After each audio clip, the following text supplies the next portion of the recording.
آنا ہی پڑا ہے تو آ گئے ہیں بس، اور جب وقت ختم ہوگا چلے جائیں گے.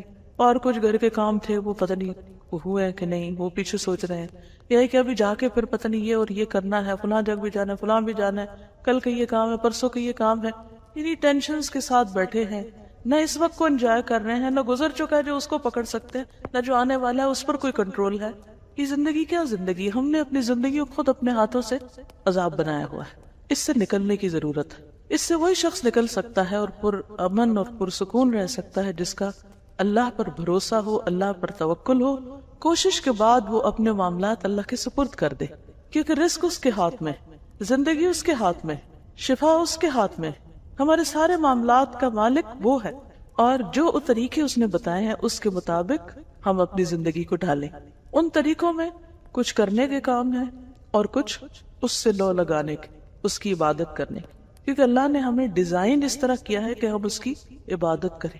اور یہ دو طرح ہوتی ہے، ایک براہ راست اس کے آگے جھک کر، مثلا ہماری جو باڈی ہے وہ جانوروں سے مختلف ہے، حالانکہ ان کی بھی ٹانگیں ہوتی، ہماری بھی ہوتی، ان کے بھی سارے سسٹمز ہیں، سرکولیٹری سسٹم ہے، ڈائجسٹو سسٹم ہے، ریسپریٹری سسٹم ہے. یہ سارے سسٹم چھوٹے سے چھوٹے جانور سے لے کے بڑے سے بڑے جانور میں ہوتے، لیکن ان کی ساخت اور ہماری ساخت میں فرق ہے.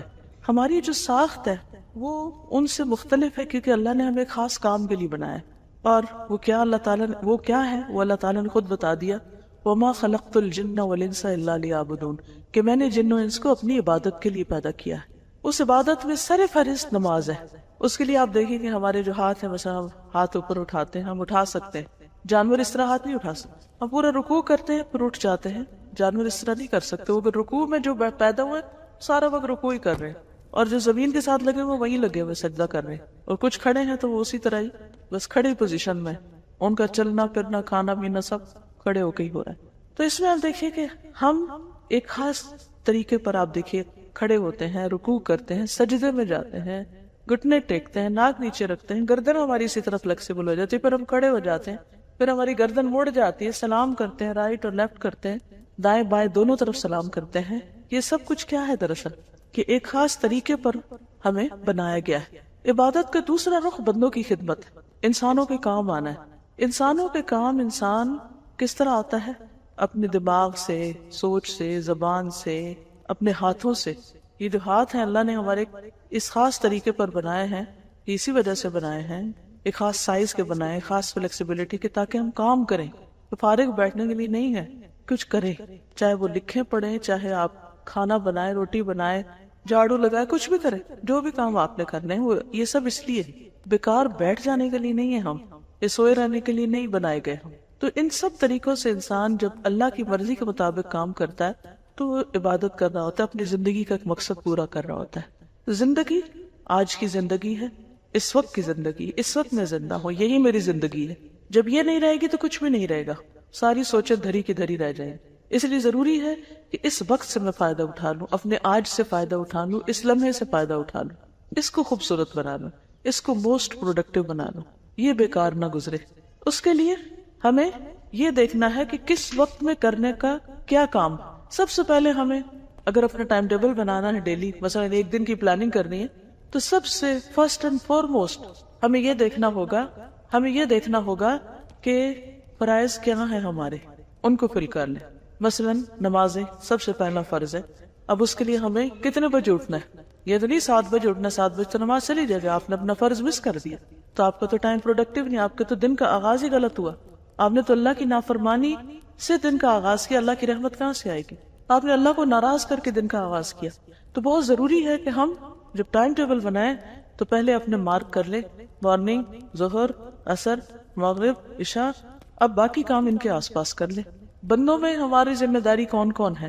ہمارے بچے ہیں یا ہمارے اسٹوڈنٹس ہیں یا ہمسائے ہیں یا کون ہے، جو بھی کوئی ہے، ان کے طرف سے ہمارے اوپر کیا ذمہ داری ہے. اس میں بچے ہیں تو ان کو کھلانا، پلانا، سلانا، جگانا، اسکول بھیجنا، پڑھانا، یہ ساری چیزیں، کیونکہ وہ آپ ہی کی ذمہ داری. کلکم راعٍ وکلکم مسئول عن رعیتہ، ہر شخص نگران ہے، ہر شخص ذمہ دار ہے، ہر ایک سے اس کی رعایا کے بارے میں پوچھا جائے گا. ان کو میں نے کیا کیا کہاں کہاں ٹائم دینا. اگر ماں باپ آپ کی ذمہ داری ہے تو ان کے بارے میں سوچ لیجیے. پھر اس طرح شوہر ہے، شوہر کے لیے بیوی ہے، اس بیوی بچوں کے لیے کمانا، کھلانا، پلانا، یہ ساری چیزیں، یہ سارے ملا جلا کے ہمارے روزمرہ کے ٹاسک سے ایک لمبی لسٹ بن جاتی.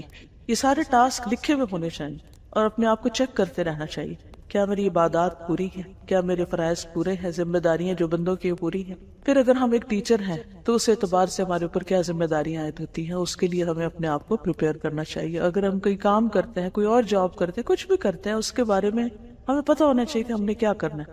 تو کیا کرنا ہے، کیوں کرنا ہے، کب کرنا ہے، کیسے کرنا ہے، کتنا کرنا ہے، یہ معلوم ہونا بے حد ضروری ہے۔ تو کیا کہ تو آپ لسٹ بنا لی، ٹاسک سارے، کیا کرنا ہے، کیوں کرنا ہے، کوئی بھی کام کیوں کر رہے ہیں آپ، اور پھر کتنا کرنا ہے مجھے، کیونکہ کام تو اتنے ہوتے ہیں بعض اوقات کہ آپ اگر ساری رات بھی لگے رہے سارا دن بھی تو ختم نہیں ہو سکتے، مگر ان کو سٹاپ لگانا ہے نا، آگے نماز کا وقت آ رہا ہے، ان کو سٹاپ لگانا ہے کہ آگے کوئی اور چیز آ رہی، تو اس کو پھر آپ اسی کے مطابق ہی ڈیوائڈ کرتے ہیں۔ تو سارے کیا کرنا ہے، کیوں کرنا ہے، کتنا کرنا ہے، کب کرنا ہے، یہ پتا ہونا چاہیے۔ یہ نہیں کہ نماز کے وقت میں آپ کھانا پکانے لگ جائیں اور سونے کے وقت میں آپ بیٹھ کے ٹی وی دیکھتے رہیں اور جب پھر نماز کا وقت ہو تو آپ پھر سو جائیں، یہ نہیں ہو سکتا۔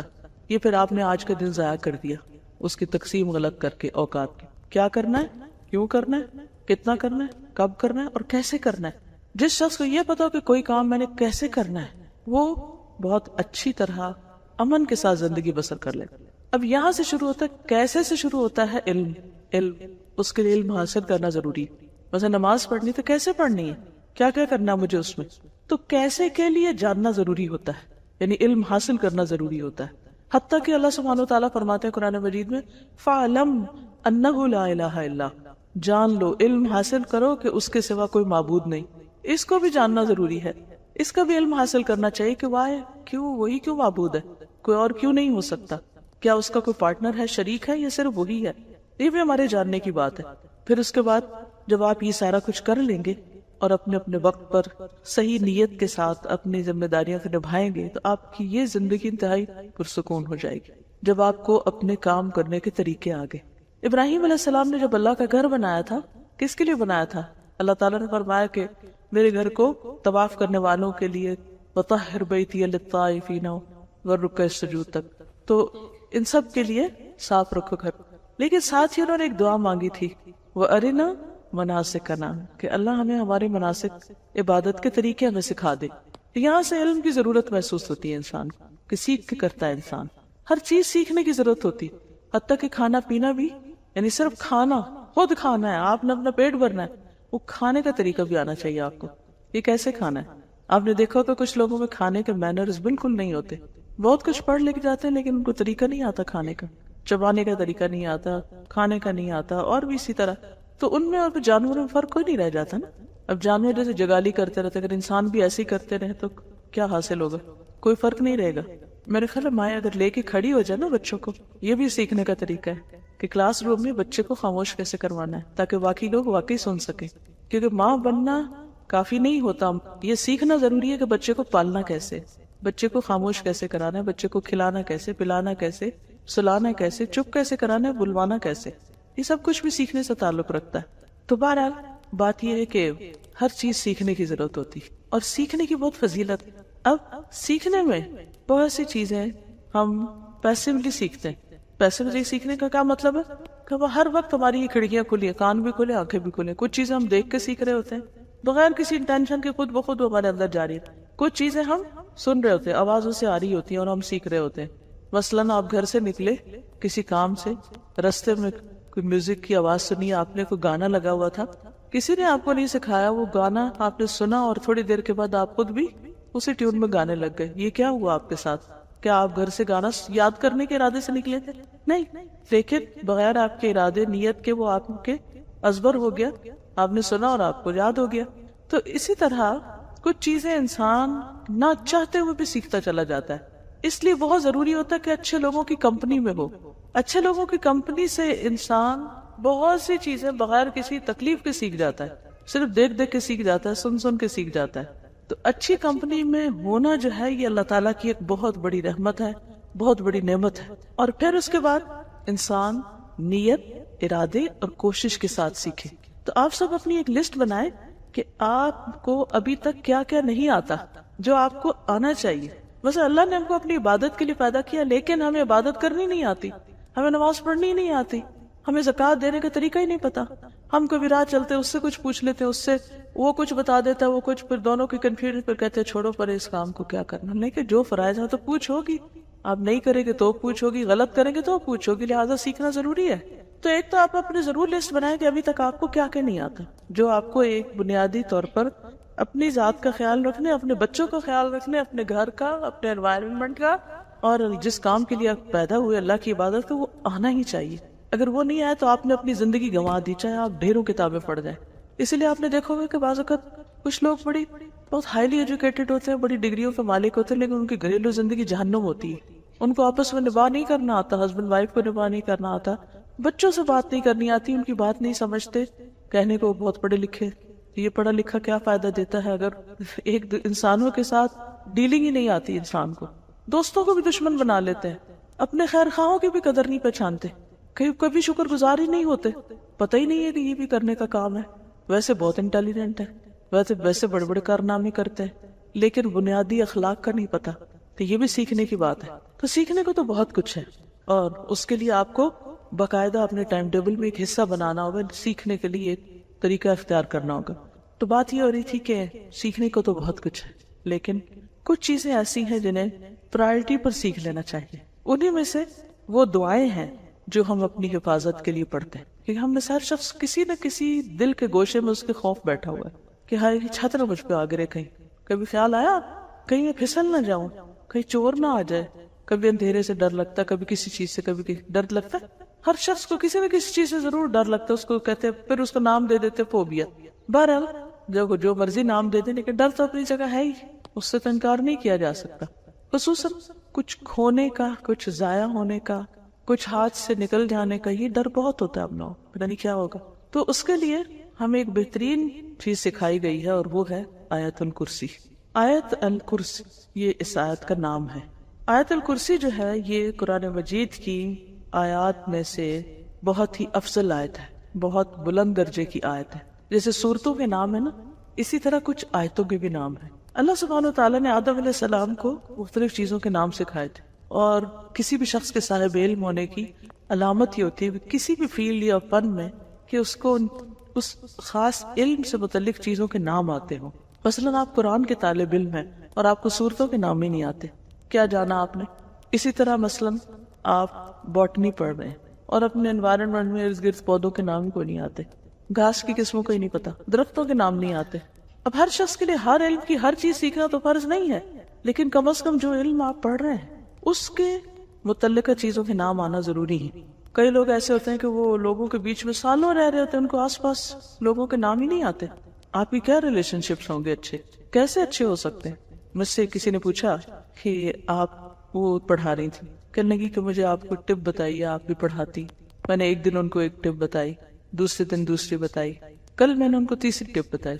تیسری ٹپ یہ تھی کہ اپنے گروپ کو جس کو آپ پڑھا رہی ہیں اس کی تمام سٹوڈنٹس کے نام یاد کریں اور سٹوڈنٹس کو ناموں سے بلائیں. کہنے یہ تو بہت ہی مشکل ہے، چھوٹا سا گروپ ہے، نہیں کہ بہت ہیوج کلاس ہے، اس میں تو ہوتی ہے obviously مشکل، لیکن میں پوری کوشش کروں گی. میں نے کہا اس سے آپ فرق جانیں گی کہ اسٹوڈنٹ اور ٹیچر کا جب تک کنیکشن نہیں ہوتا تو علم پاس نہیں ہوتا، وہ صرف انفارمیشن ہوتی، آپ سیکھ نہیں سکتے. پھر آپ کو پتہ ہی نہیں آپ آس پاس کون بیٹھا ہوا ہے، وہ کیا کر رہا ہے. اور ان کو میں نے اتفاق سے یہی حدیث دلیل کے طور پر دی کہ حضور صلی اللہ علیہ وسلم نے ابی ابن کعب کو شاباش دی تھی کہ تمہیں علم مبارک ہو اے ابو المنذر. آپ کو صرف ان کا نام نہیں، ان کی کنیت بھی پتا تھی. اور آپ کو پتا ہے کہ کتنے بے شمار صحابہ ہیں آپ کے آس پاس، لیکن آپ کو ان کے نام آتے تھے. تو اپنے آس پاس کے لوگوں کے نام جاننا، جس گھر میں آپ رہتے ہیں اس کے مختلف ڈائریکشنز کا معلوم ہونا کہ سورج کدھر سے نکلتا ہے، قبلے کا رخ کیا ہے. آپ کہتی ہوں کہ یہ کس کو نہیں پتا. ریسنٹلی مجھے اس کا اتفاق ہوا، میں کہیں گئی بھی تھی تو میں نے ان سے کہا، بچی تھی اس گھر میں 11-12 سال کی، میں نے کہا بیٹا قبلے کا رخ کدھر ہے، ٹوٹلی اپوزٹ ڈائریکشن بتائی. میں چونکہ نیچے گھر سے جب آ رہی تھی تو میں نے مسجد دیکھی تھی کارنر پہ، اور اس میں ہم نے گاڑی روک کے بچوں نے نماز پڑھی تھی، تو مجھے پتا تھا کہ ڈائریکشن اس طرف ہے. بچی بالکل الٹ بتا رہی تھی، مجھے بہت پریشانی ہوئی. میں نے کہا کہ 10 سال کی عمر میں بچے کو نماز پڑھنی چاہیے. اگر کوئی بچہ روز نماز پڑھتا ہے تو اس کو اپنے گھر میں قبلے کا رخ لازم معلوم ہونا چاہیے، یا نہیں؟ یہ علم ہے نا یہ بھی. اگر ہمارے بچوں کو اپنے ہی گھر میں قبلے کا رخ پتہ نہیں تو اس کا مطلب ایک فرائض میں سے ایک فرض ان کا چھوٹ رہا ہے. وہ خود تو پتہ نہیں کہ آپ پڑھتے ہیں یا نہیں، کوئی مہمان کو بھی غلط بتا دے اس کی نماز بھی گئی. تو یہ بے حد ضروری ہے کہ ہم فرض درجے کے جو علم ہے ہم پر وہ ہم ضرور جانیں. تو بہرحال کہنے کی بات یہ تھی کہ قرآن مجید کی مختلف آیات کے بھی نام ہیں، سب کے نہیں ہیں لیکن کچھ کے، مثلا آیت دین ہے، آیت الکرسی ہے. تو آیت الکرسی وہ آیت ہے جس میں کرسی کا لفظ آتا ہے، اور یہ قرآن مجید کی سب سے اعلیٰ اور افضل آیت ہے. اس کے بارے میں آتا ہے کہ حضرت ابی ابن کعب کہتے ہیں، یہ ایک عالم صحابی تھے، اہل کتاب کے علماء میں سے تھے، اسلام لے آئے اور کاتب وحی بھی تھے. وہ کہتے ہیں کہ رسول اللہ صلی اللہ علیہ وسلم نے فرمایا، اے ابو المنذر، کیا تجھے معلوم ہے کہ کتاب اللہ میں سے تمہارے پاس کون سی آیت سب سے افضل ہے؟ میں نے عرض کیا، اللہ اور اس کا رسول ہی بہتر جانتے ہیں. آپ نے فرمایا، اے ابو المنذر، کیا تجھے معلوم ہے کتاب اللہ میں سے تمہارے پاس کون سی آیت سب سے افضل ہے؟ دوبارہ پوچھا. میں نے عرض کیا، اللہ لا الہ الا هو الحی القیوم، یعنی آیت الکرسی. آپ نے میرے سینے پر ہاتھ پھیرا شاباش دینے کے لیے اور فرمایا، ابو المنذر، تمہیں علم مبارک ہو، یعنی تم جانتے ہو. اس ایک حدیث کے اندر بہت کچھ ہے سیکھنے کے لیے. مثلا سب سے پہلے تو نبی صلی اللہ علیہ وسلم کا طریقہ تعلیم معلوم ہوتا ہے کہ آپ نے اپنے صحابی کو سوال کیا. یہ نہیں کہا کہ میں تمہیں بتاتا ہوں. ہمیں تو کوئی بات پتا ہو تو ہم کیا کہتے ہیں، ادھر میں تمہیں بتاؤں. لیکن آپ نے پوچھا. کیوں پوچھا؟ کہ اگر انہیں پہلے سے معلوم ہے تو اس سے کیا ہو، سوال کرنے سے ایک تو ایک انٹریکشن ہوتی ہے، دوسرے کو اہمیت بھی دی جاتی ہے، اس سے ایک تعلق پیدا ہو جاتا ہے. اور پھر اس کے بعد یہ ہے کہ صحابی کے پارٹ پر یہ بات پتہ چلتی ہے کہ صحابی جو ہیں وہ کہتے ہیں کہ اللہ اور اس کا رسول بہتر جانتے ہیں. حالانکہ پتہ ہے ان کو، لیکن پھر بھی کیا کہتے ہیں، اللہ اور اس کا رسول بہتر جانتے ہیں. کیوں؟ تاکہ اگر میرے علم سے زیادہ وہاں ہے تو پہلے مجھے وہ مل جائے. میں اگر ایک بات بتا دوں گا جو مجھے پتہ تو ہو سکتا ہے کہ مجھے اگلی چیز نہ پتہ چلے. لیکن حضور صلی اللہ علیہ وسلم بھی محسوس کر رہے ہیں کہ ان کو معلوم ہے، شاید یہ جھجک رہے ہیں یا اس کا مظاہرہ کر رہے ہیں. آپ دوبارہ پوچھتے ہیں اور اسی ٹون میں پوچھتے ہیں، اے ابو المنذر، کیا تمہیں معلوم ہے کہ کتاب اللہ میں سے سب سے افضل آیت کون سی ہے؟ تو پھر اس پر وہ جواب دیتے ہیں، میں نے عرض کیا، اللہ لا الہ الا هو الحی القیوم.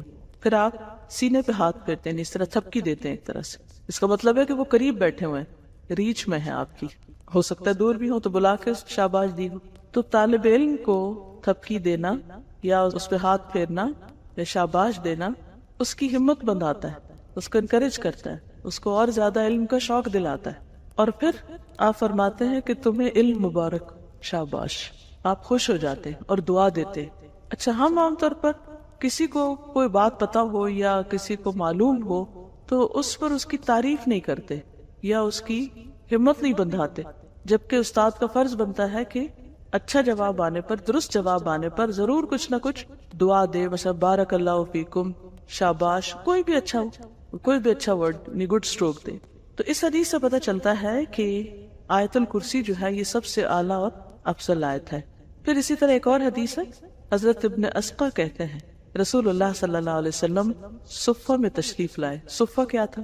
وہ چبوترا جس پر صحابہ بیٹھ کر پڑھا کرتے تھے، وہیں رہتے تھے، وہیں پڑھتے تھے. تو ایک آدمی نے آپ سے سوال کیا، یا رسول اللہ، سب سے زیادہ عظمت والی آیت کون سی ہے؟ آپ نے فرمایا، اللہ لا الہ الا هو الحی القیوم، یعنی پوری آیت الکرسی.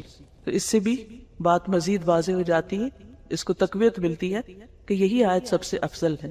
اب اس آیت کو ایک طرف تو سب سے افضل کہا گیا اور دوسری طرف اس آیت کو حفاظت کا ذریعہ بتایا گیا. اس کے لیے ایک بہت لمبی حدیث ہے، لیکن ایک واقعہ ہے پورا جس سے ہمیں پتہ چلتا ہے کہ آیت الکرسی جو ہے یہ شیاطین کے شر اور فتنوں سے محفوظ رکھتی ہے. انسان کو حفاظت کے لیے سب سے زیادہ جس چیز کی ضرورت ہے وہ اپنے دشمنوں سے حفاظت. دشمنوں میں سب سے بڑا دشمن شیطان، اور شیطان نظر نہیں آتا. باقی دشمن تو اگر کوئی آ رہا ہماری طرف تو ہم بھی جواباً مارنے کے لیے تیار ہو رہے ہیں. مگر جو نظر ہی نہیں آ رہا تو اس کا کیا بنے گا؟ جو نظر نہیں آ رہا اس سے کیسے بچیں گے؟ ہم بچ سکتے ہیں، ہم اس کا مقابلہ کر سکتے ہیں، پکڑ سکتے ہیں. کیا ماریں گے اس کو؟ مجھے یاد ہے میں چھوٹی سی تھی تو میرے والدین جب کہتے تھے کہ وہ شیطان آ گیا تو ہم کہتے تھے کدھر ہے، میں ڈنڈا اٹھا لیتے، کدھر ہے میں اس کو ماروں گی. لیکن ڈنڈے سے تو نہیں مار سکتے شیطان کو آپ. ہاں، آیت الکرسی پڑھے تو اس پہ ڈنڈا ضرور پڑے گا. لیکن اگر آیت الکرسی ٹھیک ہی نہیں آتی آپ کو تو اس کا کیا اثر ہوگا؟ تو صحیح تلفظ بھی آنا چاہیے اور اس کو پڑھنا بھی چاہیے اور اس کا معنی بھی جاننا چاہیے اور اس کی فضیلت بھی معلوم ہونی چاہیے، اور یہ وہ علم ہے جس پر آپ صلی اللہ علیہ وسلم نے شاباش دی تھی. تو اگر آپ کو بھی یہ پتہ چل جائے گا تو وہ شاباش صرف ان کے لیے نہیں پر آپ سب کے لیے بھی ہے. بہرحال حدیث ہے، حضرت ابو ہریرہ سے روایت ہے، مجھے رسول اللہ صلی اللہ علیہ وسلم نے صدقہ فطر کی حفاظت کے لیے محافظ مقرر کیا، گارڈ بنایا. اس دوران میں ایک شخص آیا اور اس نے غلہ سے لپیں بھر بھر کر نکالنی شروع کر دی، یعنی وہاں سے نکالنا شروع کر دیا. میں نے اسے پکڑ لیا اور کہا، میں تجھے ہر صورت میں رسول اللہ صلی اللہ علیہ وسلم کے پاس لے جاؤں گا، تم چور ہو. وہ کہنے لگا، میں محتاج آدمی ہوں، بال بچے دار ہوں، سخت ضرورت مند، لہٰذا معاف کر دو. چنانچہ میں نے اسے چھوڑ دیا. صبح ہوئی تو رسول اللہ صلی اللہ علیہ وسلم نے دریافت فرمایا، ابو ہریرہ گزشتہ رات تمہارے قیدی کا کیا بنا؟ کیونکہ آپ کو وحی کے ذریعے خبر ہو چکی تھی.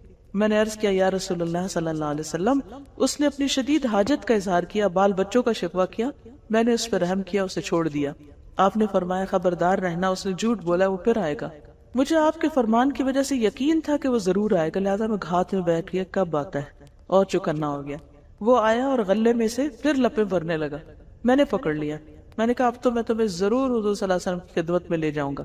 اس نے کہا، مجھے چھوڑ دو، میں غریب ہوں، عیالدار ہوں، آئندہ نہیں آؤں گا. میں نے رحم کھاتے اسے پھر چھوڑ دیا.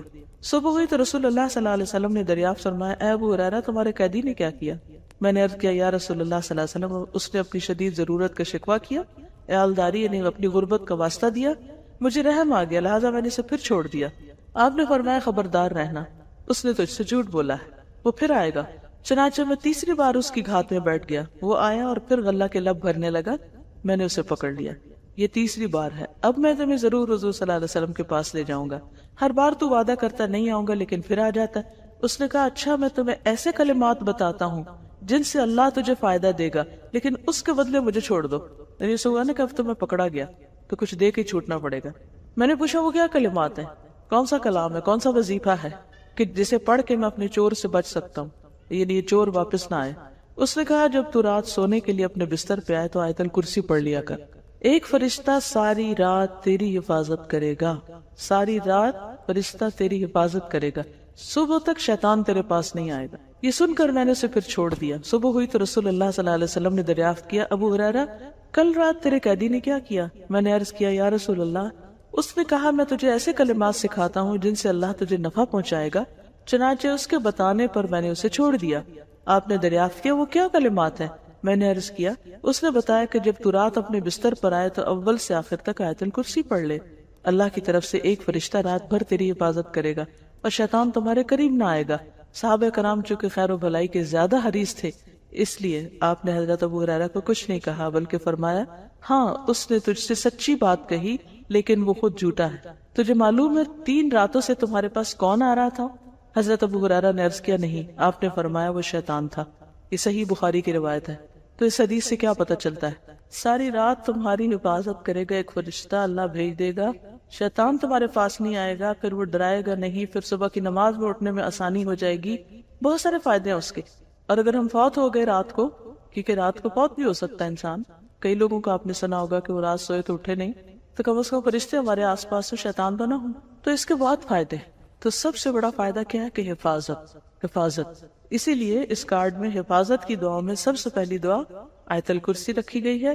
اور اس میں کرنا کیا چاہیے کہ ویسے تو ہر نماز کے بعد پڑھنی چاہیے، لیکن صبح اور شام ایک دفعہ اگر انسان پڑھتا ہے تو جنوں سے محفوظ رہتا ہے. ٹھیک ہے، خصوصی طور پر جو جنوں کو کتنا ڈر ہوتا ہے، جن چمٹ جائیں گے، وہ پتہ نہیں کیا ہو جائے گا، تو بس آیت الکرسی پڑھ لیں. جو ہی شام ہونے لگے آیت الکرسی پڑھ لیں، صبح نماز کے بعد پڑھ لیں، محفوظ ہیں آپ انشاءاللہ. ایک اور حدیث میں ہے، ابی ابن کعب اپنے باپ سے روایت کرتے ہیں کہ ان کے کھجوروں کے کھلیان تھے، کھیت تھے، باغ تھے، تو وہ اس میں کمی دیکھتے کہ کھجوریں کم ہو رہی ہیں، لگتا ہے کوئی چور ہے. تو ایک رات انہوں نے چور کو پکڑ لیا. وہ ایک جانور سے مشابہ ایک نوور لڑکا تھا، تھا لڑکا لیکن جانور جیسی شکل. انہوں نے اس کو سلام کیا تو اس نے جواب دیا. انہوں نے کہا، تم کون ہو، جن یا انسان؟ اس نے کہا، میں جن ہوں. انہوں نے کہا، اپنا ہاتھ میری طرف بڑھاؤ. تو اس نے ہاتھ بڑھایا. اس کا ہاتھ کتے کے ہاتھ کی طرح تھا، اس کے بال کتے کے بال کی طرح تھا. انہوں نے پوچھا، کیا اس طرح جنوں کی تخلیق ہوتی نہیں؟ تم لوگوں کی شکل اس قسم کی ہے. اس نے کہا، میں یہ جانتا ہوں کہ جنوں میں مجھ سے زیادہ شدید اور کوئی نہیں، سخت جن ہو. انہوں نے کہا، تم میرے پاس کیوں آئے ہو؟ اس نے کہا، مجھے خبر ملی ہے کہ تم صدقہ کرنا بہت پسند کرتے ہو، تو میں تمہارے کھانے میں سے اپنا حصہ لینے آیا. میں نے تمہارے کھیت میں سے اپنے لیے کچھ نکالنے آیا. انہوں نے کہا کیا چیز تم سے بچا سکتی ہے؟ اس نے کہا وہ آیت جو سورۃ البقرہ میں ہے، اللہ لا الہ الا ہو الحی القیوم، جو کوئی اسے رات کو پڑھے گا وہ صبح تک مجھ سے پناہ میں رہے گا، اور جو صبح پڑھے گا وہ رات تک مجھ سے پناہ میں رہے گا۔ پھر جب صبح کو انہوں نے اس بات کا ذکر نبی صلی اللہ علیہ وسلم سے کیا تو آپ نے فرمایا اس خبیث نے سچ کہا۔ یہ حدیث المعجم الکبیر طبرانی میں روایت ہوئی، اس کے جلد اول صفحہ 201، حدیث نمبر 541 ہے۔ تو اس سے بھی کیا پتہ چلتا ہے کہ جنوں سے انسان محفوظ رہتا ہے۔ جی مطلب اوور آل جو فرشتے آپ کے ساتھ ہوں تو اور چیزوں سے بھی بچتے ہیں۔ آپ کو معلوم ہے کہ کوئی چوٹ لگ رہی ہو، کچھ اور شر وغیرہ جو ہوتا ہے، لیکن خصوصی طور پر دیکھیے جو چیزیں تو ہمیں نظر آتی ہیں نا ان کو تو ہم پھر بھی روک لیتے ہیں۔ آگ ہے تو بند کر دیں گے، کوئی زہریلی چیز ہے تو اوپر رکھ دیں گے، مطلب مادی چیزوں کو انسان ان سے بچ کے رہتا ہے۔ کوئی چیز دیکھتا ہے کہ شیشہ پڑا ہے، کچھ کیل پڑا ہے تو بچ کے گزر جاتا ہے۔ شیطان آپ کے اوپر حاوی ہو رہا ہے، جن کوئی آپ کو تنگ کرنے لگا ہے تو آپ کو تو پتہ نہیں کہ کیا ہو رہا ہے۔ وہ تو قرآن مجید میں آتا ہے انہ یراکم هو وقبیلہ من حیث لا ترونہم، ٹھیک ہے نا جی، وہ اور اس کا قبیلہ تمہیں وہاں سے دیکھتے ہیں جہاں سے تم انہیں نہیں دیکھ سکتے۔ تو جس دشمن کو دیکھ نہیں سکتے اس سے کیسے بچنا ہے؟ یہ آیت حفاظت کے لیے۔ پھر اسی طرح ہر فرض نماز کے بعد آیت الکرسی پڑھنے سے انسان جنت میں داخل ہو، کیونکہ یہ افضل آیت ہے، اس میں اللہ سبحانہ وتعالیٰ کا تعارف ہے۔ تو اس کے لیے میں چاہوں گی کہ آپ لوگ 2-3 کام کریں۔ ایک تو یہ کارڈ جو آپ کے پاس ہے، اگر اس کو اپنے گھر میں کہیں بھی رکھ دے، نظر آئے گا خوبصورت تو جلدی سے اٹھ کے پڑھنے کا یاد بھی رہے گا۔ دوسرا یہ کہ ہم نے یہ کیا تھا کہ ایک پوسٹر پہ آیت الکرسی اس طرح چھپا لی۔ یہ پوسٹر آپ کہیں اپنے گھر میں ایسی جگہ لگا لیں کہ جہاں آپ مس نہ کریں صبح شام اس کو پڑھنا۔ جیسے نماز جہاں پڑھتے ہیں اس کے بھی سامنے کہیں لگا سکتے ہیں تاکہ عادت ہو جائے فرض نماز کے بعد پڑھنا۔ اسی طرح ہم نے ریپیٹڈلی ریکارڈ کروا کے کیسٹس بھی تیار کی ہوئی ہیں کہ جیسے بچوں کو سکھانی ہے، خود صحیح تلفظ کرنا ہے تو سنتے رہیں، لگا چھوڑیں وہ ریپیٹ ہوتی رہے گی ایک قاری کی آواز میں، دوسری تیسری، تو اس سے بھی کیا ہے کہ انسان کا گھر جو ہے ہر طرح کے شر سے خالی ہو جاتے ہیں۔ یعنی یہ جو ہے یہ ریپیٹڈلی۔ اس میں نے اس آیت کی تفسیر کی ہوئی ہے، اس آیت کا مطلب کیا ہے۔ اس کے علاوہ ایک اور ٹائم پر بھی میں نے اس کی تفسیر دوبارہ کی ہے جو انٹرنیٹ میں موجود ہے۔ تو آپ لوگوں کا ہوم ورک یہ ہے کہ آپ چاہے تو کیسٹ لے کر یا انٹرنیٹ سے یا کہیں سے بھی اس کی تفسیر سن لیں۔ انشاءاللہ اگر اگلے ہفتے ملاقات ہوئی تو میں آپ سے پوچھوں گی آپ نے اس آیت کا مطلب کیا ہے، ٹھیک ہے؟ اس آیت کا مطلب کیا ہے، اور پھر جو مطلب آپ کو سمجھ نہیں آیا ہوگا وہ میں آپ کو سکھاؤں گی، کیونکہ میں یہ پہلے میرے خیال ہے کم از کم 2 دفعہ تو میں اس کو پراپر اس کی تفسیر کر چکی ہوں۔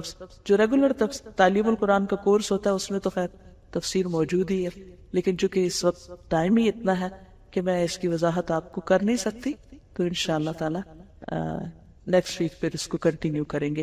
تو ہوم ورک اپنا نوٹ کر لیجئے، کیا کرنا ہے آپ نے؟ ہر نماز کے بعد پڑھنا ہے، رات کو سوتے وقت پڑھنی ہے، صبح شام انشاءاللہ پڑھنی ہے، اس کا ترجمہ یاد کرنا ہے اور اس کو کہیں لگا دینی ہے یہاں جہاں سے آپ کو یاد رہے، اور ہو سکے تو گھر میں بچوں کو یاد کرانے کے لیے ریپیٹڈلی اس کو سنوانا ہے، لیکچر سن کے آنا ہے، ٹھیک ہے؟ زیادہ تو نہیں ہوم ورک ایک ہفتے کے لیے، 7 دن ہے میرے خیال ہے، 7 ہی چیزیں بتائیں آپ کو۔ جی آپ فرمائیے۔ دیکھیے چاہے دشمن ہے یا کچھ بھی، انسان کو جنوں پر شیطانوں پر فوقیت اور فضیلت حاصل ہے، ٹھیک ہے نا؟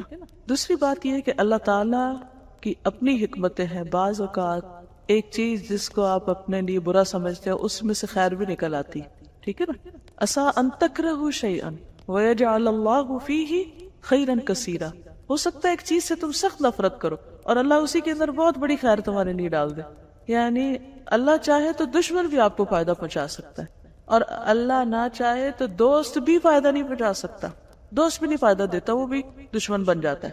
تو اصل چیز یہ ہے کہ طاقت اور اختیار اللہ کے ہاتھ میں، اور چونکہ صحیح روایات ہیں، صحیح بخاری کی ایک روایت، دوسری طبرانی کی، اور صحت کے درجے پر میں نے کوئی ضعیف روایت کوٹ نہیں کی، اسی لیے حالانکہ آیت الکرسی کے بارے میں کچھ اور چیزیں ملتی کوٹ نہیں کی تاکہ آپ اس کو اسی درجے پر لیں۔ جی وہ تو قرآن پر ایمان اور یقین بہت ضرور، خصوصاً رات کے وقت جب آپ پڑھیں نا تو چاروں کونوں میں پھونک بھی مار لیں۔ انشاءاللہ اگر یہ سلسلہ چلا تو پھر آپ کو اور چیزیں بھی بتاؤں گی، جیسے نبی صلی اللہ علیہ وسلم رات کو سوتے وقت کل پڑھ کر اپنے جسم کے اوپر پھیرنے کے لیے کہا۔ اب جتنے بھی وائرسز ہیں وہ جب اٹیک کرنے لگے تو ان کو آگے سے ایک دیوار ملے گی، کیونکہ آپ نے اپنے آپ کو حصار کیا ہوا ہے، قلعے میں ہیں آپ۔ اللہ کا ذکر تو ویسے انسان کو قلعے میں کر دیتا ہے، تو پھر آپ اتنے بہادر ہو جائیں گے کسی چیز سے ڈر نہیں لگے گا، اکیلے ہونے سے بھی نہیں لگے گا۔ اللہ کے سوا کوئی معبود نہیں، وہ زندہ اور قائم رہنے والا ہے، اسے نہ اونگ آتی ہے نہ نیند، اسی کے لیے ہے جو آسمانوں اور زمین میں ہے، کون ہے جو اس کی اجازت کے بغیر اس کے سامنے شفاعت کر سکے؟ وہ جانتا ہے جو ان کے آگے ہے اور پیچھے ہے، اور وہ اس کے علم میں سے کسی چیز کا احاطہ نہیں کر سکتے سوائے اس کے جو وہ چاہے۔ اس کی کرسی آسمانوں اور زمین تک وسیع ہے، اور ان کی حفاظت اسے نہیں تھکاتی، اور وہ بہت بلند اور بہت عظمت والا ہے۔ یعنی آسمان اور زمین کی حفاظت اللہ کر سکتا ہے، تو کیا اس کے لیے مشکل ہے کہ وہ میری حفاظت کرے؟ سبحانک اللہم و بحمدک، نشہد ان لا الہ الا انت، نستغفرک و نتوب الیک۔ السلام علیکم و رحمۃ اللہ وبرکاتہ۔